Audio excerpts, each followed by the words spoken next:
welcome back. American tycoon Donald Trump is a hugely successful property developer. He's worth $3 billion. And while his taste has often been called into question, there's no doubt that he's a man of big ideas. And the latest one is to bring luxury golf to the wilds of northeast Scotland. Trump claims it will be the biggest in Scotland and the best in the world. But the Scots are divided over the billionaire's ambitions. Some welcome this sort of investment, and others fear the destruction of nature and wildlife. But Trump faces another, more challenging obstacle. It comes in the shape of a retired Scottish fisherman called Michael Forbes. He lives right in the middle of the proposed development, and he's not moving, not for love, nor money.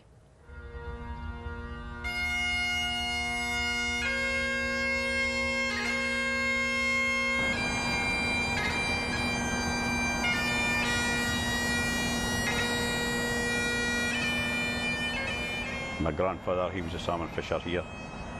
My father was a salmon fisher. All my uncles were salmon fishers, you know.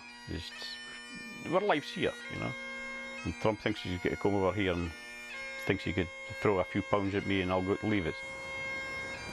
He hasn't got enough money to get me out of here, because money doesn't mean nothing to me. Yeah.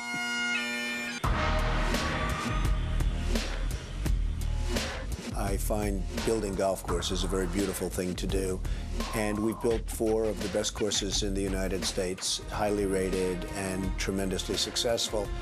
And over the last 5 years, I've been looking for a great piece of land in Europe, and we saw a piece of land in Scotland that was really beautiful, and it's our ambition to build the best course anywhere in Europe, and maybe the best course in the world, and I think we have the piece of land to do it. Donald Trump now owns this piece of land, 1,400 acres of unspoilt dunes, which stretch along Scotland's northeast coast. He paid a cool $10 million for it.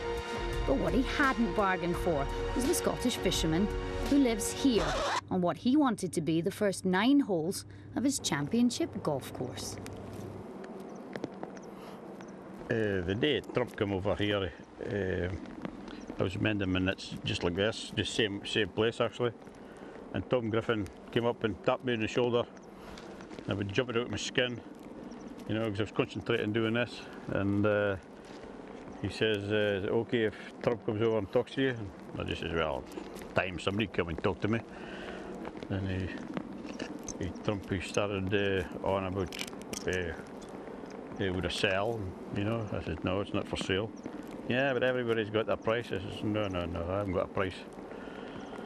We were looking in Spain, we were looking in Ireland, we were looking all over, and when it came to it, this was just the best piece of land, and I'm willing to spend the money to make it the finest course of its kind anywhere in the world. He says, we've a few options for you. Really good deal, you know. Oh yeah, okay. So they showed me it, and it was £350,000 and a job for life, you see. And I says, oh yeah, very good. I says, no. I says, it's not for sale. At the Trump Organization's Scottish headquarters, Donald Trump's master plan is taking shape. Overseeing international development is George Soriel. The front 9 of the course are located here. The back 9 extends up here. You can see these structures here are the holiday home accommodations. A 450-room hotel, 500 single-family residences, 950 holiday homes, a golf academy, a conference center, and there will also be accommodation for those that work here. This area here is where Michael Forbes currently resides. You can see that we've already master planned all around him. We don't need his property. We never needed his property. Would we like to have it? If he was inclined to sell, of course, we would buy it. Meanwhile, the price of Michael Forbes's farm was going up and up. I got a solicitor's letter in saying that they're offering me $375,000, you know. And I just wrote on the envelope, take your insult and shove it. Do not bother me again, and put it through his letterbox up there. Well, that's when everything went mental.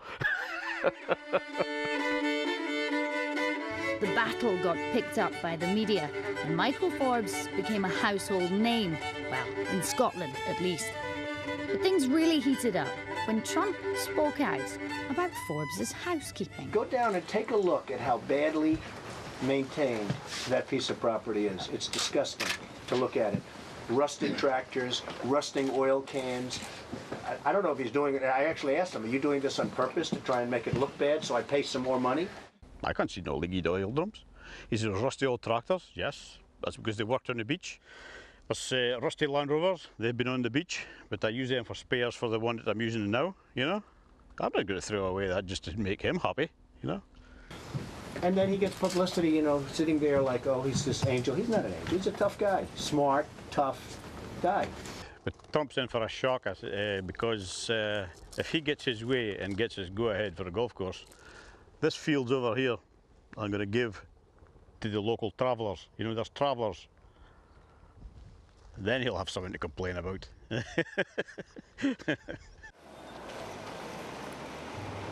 Balmeedy, the nearest village to the proposed golf resort. Residents are hopeful that Donald Trump's plans will bring much-needed money into the area. This Scottish region was once known as the gas and oil capital of Europe, but experts predict that reserves here are running out. We asked locals at Balmeedy's summer gala what they thought about the development. Oil's not going to be here forever, is it? They need something else. You know, now that a lot of tunes around here, they're all dying it. It'll put Balmeedy on the map, but I do have concerns about what it will do to the village, and it'll change the whole environment. An absolutely excellent offer that we're getting from Mr. Trump. And I think we should snatch it and grab it with both hands. It's all very well to knock it and say, oh well, we don't really need it, you know. It's these people who's got it. It doesn't need it. It's the people who just work for it that's going to get it. So in actual fact, I think it's a good idea. Investments will come in two forms. We will create literally thousands of jobs. And then in the long term, we're talking approximately 1,200 full-time jobs for the area. Just over £1 billion to build the project. That in itself is significant. But in terms of gross value added, we estimate conservatively that that'll be a £50 million number annually. Do you know of any golf courses and five-star hotels that employ 1,200 people? I don't know of any. I think this is a myth. Mickey Foote used to produce the rock band The Clash. Now he's campaigning to save the dunes he grew up in. The local people were sold an idea. They've got an idea that it's a resort that they can enjoy. They can go and spend quality time with Donald and his environment. But in actual fact, it's a gated community. It's a resort for people who are staying at the resort. You know, the buses will have transponders so they can get through the electric gates. The whole concept that people have about it is unfortunately not accurate. One thing that no one is arguing about is that the land Donald Trump wants to build on has been classified by the Scottish Government as a site of special scientific interest, known as a triple SI. And that's a 4,000-year-old dynamic dune system which is unique to this part of Scotland. It's one of the very much the jewel in the crown of the natural heritage. Environmental groups and local councillors have suggested that the Trump organisation compromise and move the development off the site. That's not a compromise. From day one, we submitted our application and made it very clear that our intention was to build on the triple SI. Yeah, it's a sensitive area, this here. The dunes is the only thing that protects the houses in this area from the sea, you know. If you start tampering with the dunes, it lets the sea in and flood everybody out, you know. But he'll find out the hard way when he starts building his golf course, you know. They'll be needing diving suits to play that golf. We're not looking to build another good golf course or a great golf course. We want to build the best. You wouldn't suggest that an artist who paints with oil do it with watercolor. Mr. Trump is at a point in his life right now where he has the ability to pick and choose the projects he'd like to do. he's just not going to do something that he's not 100% happy with.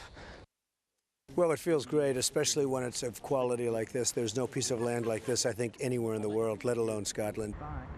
After winning initial planning approval last year, the decision was then overturned. So the Scottish Government called all witnesses for a final inquiry to decide it once and for all. Look, we're either going to get approved or not, and if I'm not approved, I go someplace else. Scottish ministers will decide what lies in store for this land by the end of the year. Meanwhile, Michael Forbes and his family are still receiving letters of support from people all over the world. This one with a $1 bill, it says here, this $1 alone has little value, but the prayer that comes with it is priceless. There's a lot more, but that's all you need to know.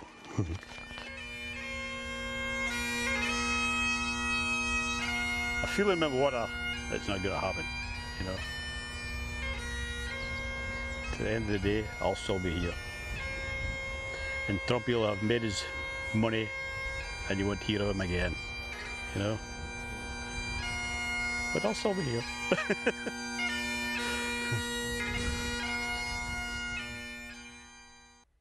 And the Scottish Government has formally issued planning permission for the golf resort. But Donald Trump hasn't had any luck yet persuading Michael Forbes to sell his land. So, in keeping with the adage of if you can't beat them, join them, Donald Trump has decided to move in next door to Michael Forbes, upping the ante in this neighbours' dispute. That brings us to the end of this edition of People and Power. If you'd like to comment on any of our two reports or any other matter, we'd love to hear from you on the usual address, aljazeera.net/English. Until next time, that's it from me. Bye-bye.